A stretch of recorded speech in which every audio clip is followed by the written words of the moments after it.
రాజకీయం పూలపాన్పు కాదు, ముళ్ళ కిరీటమే. ఈ డైలాగ్ అందరికీ తెలిసిందే. పదవులు వస్తున్నాయంటే దాంతోపాటు బాధ్యత కూడా వస్తుంది.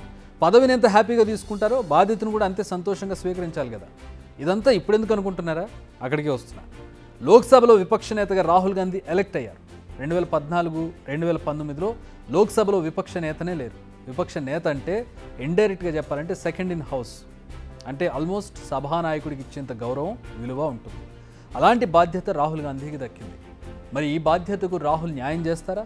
ప్రజల గొంతుకగా సభలో సమరశంఖం పూరిస్తారా? ఇక్కడ అదే మ్యాటర్. రాహుల్ గాంధీకి ఆ పదవి అంత ఈజీగా రాలేదు. 2014 నుంచి 2019 మధ్య కాంగ్రెస్ అతి క్లిష్టమైన దశను ఎదుర్కొంది. వరుసగా రెండోసారి ప్రతిపక్ష హోదా కూడా దక్కించుకోలేకపోయింది. కానీ ఈసారి 99 స్థానాలతో లోక్సభలో ప్రతిపక్ష హోదా సంపాదించుకుంది. కాంగ్రెస్ తన మిత్రపక్షాలతో కలిసి 234 సీట్లు దక్కించుకోవడం వెనుక రాహుల్ పాత్ర ఉంది. గాంధీ కుటుంబం వారసుడిగా, సోనియా గాంధీ కొడుకుగా ముద్రపడింది రాహుల్. ఇప్పుడు తనకంటూ ప్రత్యేక స్థానాన్ని సంపాదించుకున్నారు. నడకలో, నడతలో, వేసే ప్రతి అడుగులో తనను తాను జన్ నాయక్గా, ది లీడర్గా ప్రొజెక్ట్ చేసుకుంటున్నారు. ఇప్పుడు అంతకు మించి మరో అద్భుతమైన అవకాశాన్ని రాహుల్ దక్కించుకున్నారు. కన్యాకుమారి నుంచి కాశ్మీర్ వరకు భారత్ జోడో యాత్ర నిర్వహించారు, న్యాయ యాత్ర నిర్వహించారు. ఈ యాత్రలో ప్రతి అడుగు ఆయనకు ప్రత్యేకమైన గుర్తింపు తీసుకొచ్చింది. అందులో ఎలాంటి డౌట్ లేదు. జనాలకు రీచ్ అయితే ఆ ఇంపాక్ట్ ఎలా ఉంటుందో జోడో యాత్ర చెప్పకనే చెప్పింది. అందుకే యాత్ర ముగిసిన తర్వాత కూడా అదే ఫాలో అయ్యారు, అవుతున్నారు కూడా. మోడీ హయాంలో అంటే 2 టర్మ్లు లీడర్ ఆఫ్ ది అపోజిషన్ ఎవరు లేరు. మోడీ సర్కార్ ఆడింది ఆట, పాడింది పాట అన్నట్టుగా నడిచింది. కానీ ఇప్పుడు లోక్సభలో లీడర్ ఆఫ్ ది అపోజిషన్ ఉన్నారు, అది కూడా రాహుల్ గాంధీ.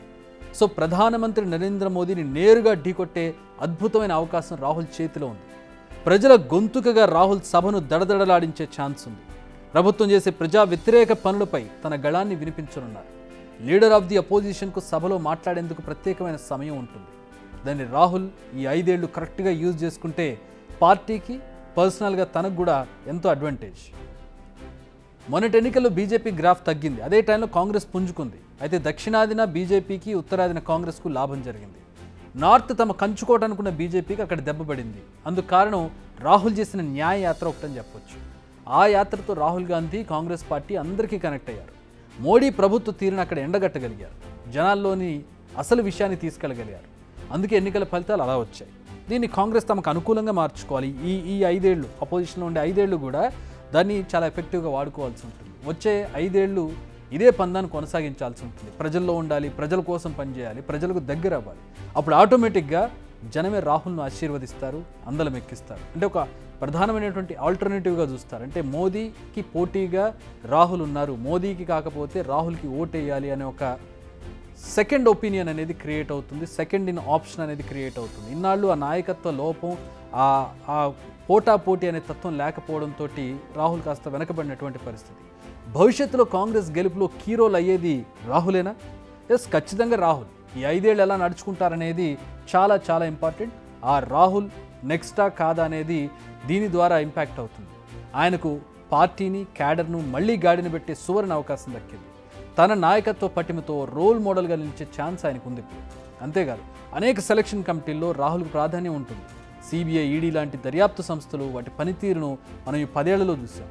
ఆ సంస్థలకు చీఫ్లను ఎన్నుకునేందుకు సెలక్షన్ కమిటీ ఉంటుంది. అందులో ప్రధానితో పాటు ఎవరైతే లీడర్ ఆఫ్ ది అపోజిషన్ ఉంటారో, leader of the opposition in the house, వారికి సుప్రీంకోర్టు చీఫ్ జస్టిస్ మాత్రం మెంబర్గా ఉంటారు. అంటే ఈ 5 ఏళ్ళు సిబిఐ, ఈడీ చీఫ్ల ఎంపికలో రాహుల్ గాంధీ కూడా కీ రోల్ ప్లే చేస్తారన్నమాట.